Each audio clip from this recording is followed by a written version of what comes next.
To whom thus the portress of Hellgate replied, Hast thou forgot me, then? And do I seem now in thine eye so foul?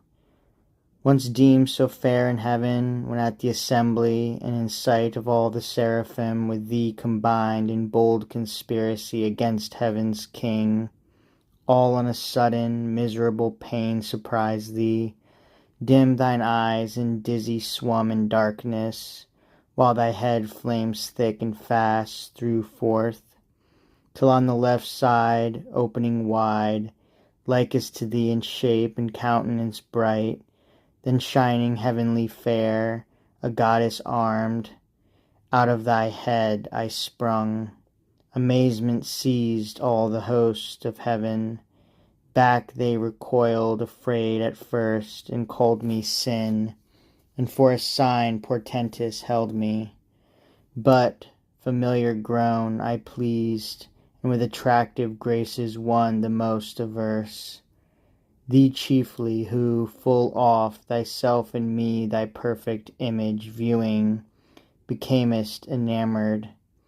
And such joy thou tookest with me in secret, that my womb conceived a growing burden. Meanwhile war arose, and fields were fought in heaven, wherein remained, for what could else, to our almighty foe clear victory, to our part loss and rout through all the empyrean.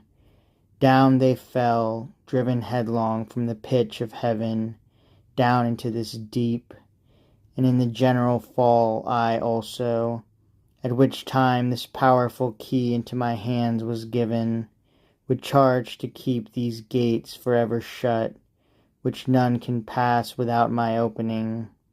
Pensive here I sat alone, but long I sat not, till my womb, pregnant by thee, and now excessive grown, prodigious motion felt and rueful throes.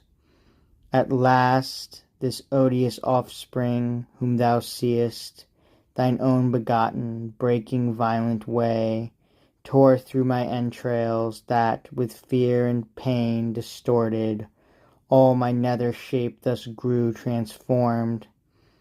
But he, my inbred enemy, forth issued, brandishing his fatal dart, made to destroy. I fled, and cried out, Death. Hell trembled at this hideous name, and sighed from all her caves, and back resounded Death. I fled, but he pursued, though more it seems inflamed with lust and rage, and swifter far me overtook his mother all dismayed, and in embraces forcible and foul engendering with me, of that rape begot these yelling monsters, that with ceaseless cry surround me, as thou sawest, hourly conceived and hourly born, with sorrow infinite to me. For when they list, into the womb that bred them they return, and howl and gnaw my bowels their repast. Then, bursting forth afresh, with conscious terrors vex me round, that rest or intermission none I find.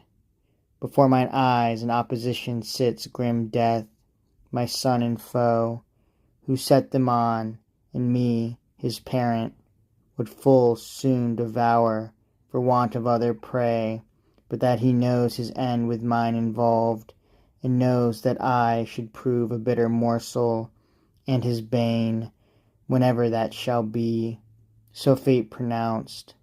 But thou, O Father, I forewarn thee, shun his deadly arrow, neither vainly hope to be invulnerable in those bright arms, through tempered heavenly. For that mortal dint, save he who reigns above, none can resist. She finished, and the subtle fiend his lore soon learned, now milder, and thus answered smooth.